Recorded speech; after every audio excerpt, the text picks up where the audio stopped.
Good morning, ladies and gentlemen. I thank my friend, Myron Maguire, a friend of peace, a peace Nobel Prize laureate.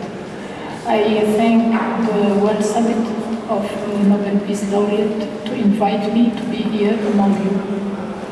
Mr. Enzo, who is here, Crucio, who is here, who is really sponsoring a very big and ambitious project to put the world under the custody of peace.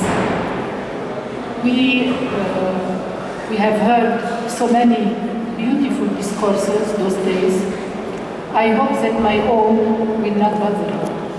I am a witness of what is happening in Syria, also not Syrian.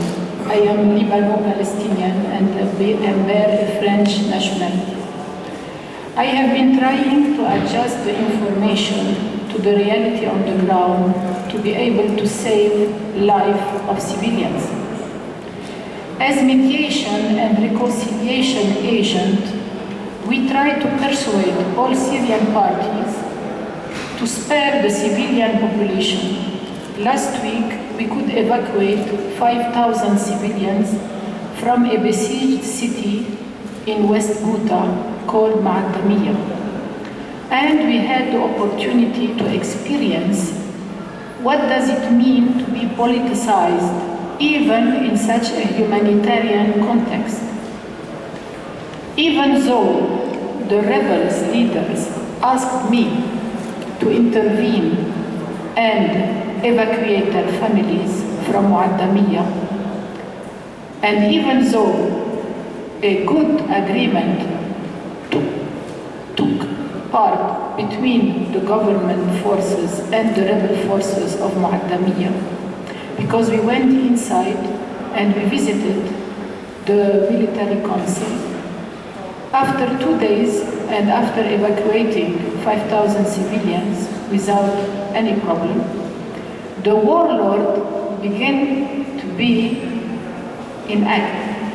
And today the result is that I am threatened in my life. My blood is justified by the so-called Free Syrian Army General Council in Syria, even though the particular council of Ma'adamiya in Syria has asked me to evacuate its own families. So we intervene in negotiation to stop violence and promote peaceful opposition. A third way has emerged in the Syrian conflict that is supported by the highest spiritual authorities, like the Patriarch of the Oriental Churches, and namely Patriarch Gregorios Ilaham, head of the Catholic Church in Syria, the Grand Mufti of Syria, and others.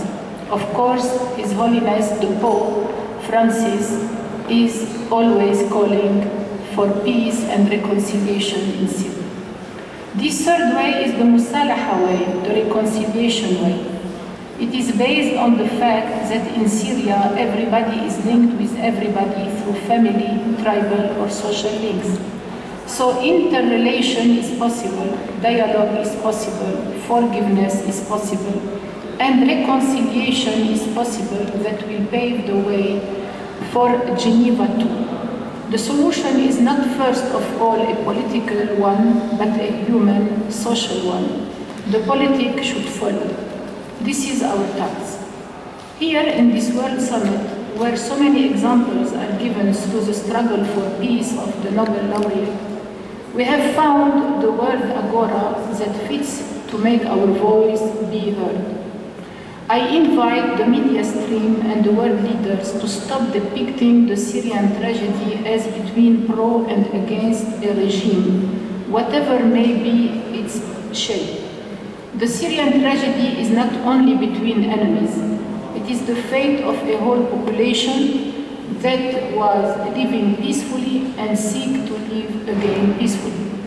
To help the Syrian people to come together in a reconciliation dynamic, some conditions are needed, as underlined by my read. I would also enumerate them. Stop the sanctions that chastise the civilian population. Stop the foreign intervention that is against all international laws. Stop the entrance of foreign radical jihadists that are spreading destruction everywhere and chaos. Stop justifying violence. Stop sending weapons and arming everybody. De-escalate the military atmosphere. Stop providing impunity to acts against humanity. Stop appealing to ban a part of the Syrian population if it does not exist, and I am talking about the population that did not take a side.